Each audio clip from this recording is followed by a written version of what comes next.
প্রিয় চাকরি প্রার্থী ভাই বোনেরা, আমি ইমদাদুল হক মিলন বর্তমানে বিসিএস কৃষি ক্যাডারে কর্মরত আছি।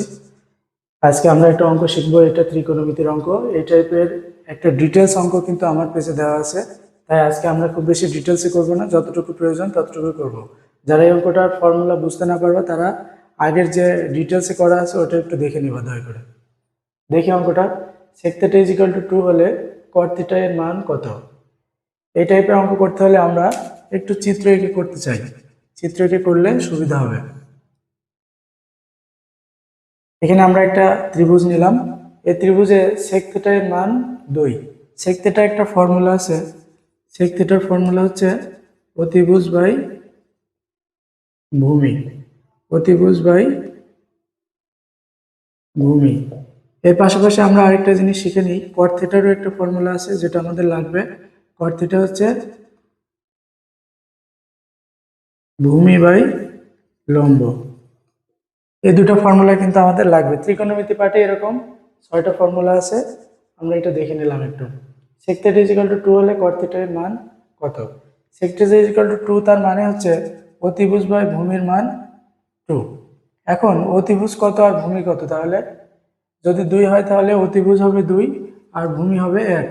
তাহলে আমরা বুঝতে পারছি 2 হচ্ছে। তাহলে আমরা এখান থেকে আমরা আরেকটা মান কিন্তু জানি না, লম্বর মানটা জানি না, সেই লম্বর মানটা জানতে চাই। তাহলে আমরা এখান থেকে দেখলাম এটার অতিভুজ 2 আর ভূমি হচ্ছে 1। যদি অতিভুজ 2 আর ভূমি 1 হয় তাহলে লম্বর মান কিভাবে বের করতে হবে? আমরা সবাই জানি অতিভুজ স্কয়ার সমান সমান লম্ব স্কয়ার প্লাস ভূমি স্কয়ার। লম্ব স্কয়ার প্লাস ভূমি স্কয়ার, এটা পিথাগোরাসের সূত্র থেকে। পিথাগোরাসের সূত্র হতে। তাহলে এখানে অতিভুজ আমাদের কত দেওয়া আছে? 2 দেওয়া আছে। আর লম্ব কত দেওয়া আছে? লম্বটাই আমরা বের করতে চাই। আর ভূমি দেওয়া আছে 1।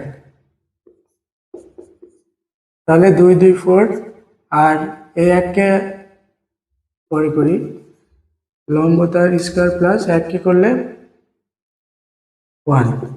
তাহলে এই 4 মাইনাস এই 1টাকে এই পাশে নিয়ে আসলাম, সমান সমান লম্ব তার হোল স্কয়ার, বা সাইড যদি চেঞ্জ করি লম্ব তার হোল স্কয়ার = 3, বা লম্ব সমান সমান দুই দিকে রুট ওভার করলে √3। তাহলে আমরা লম্ব পেয়ে গেলাম √3, লম্ব রুট ওভার পেয়ে গেলাম, √3 পেয়ে গেলাম। অতিভুজ 2 আর ভূমি হচ্ছে 1।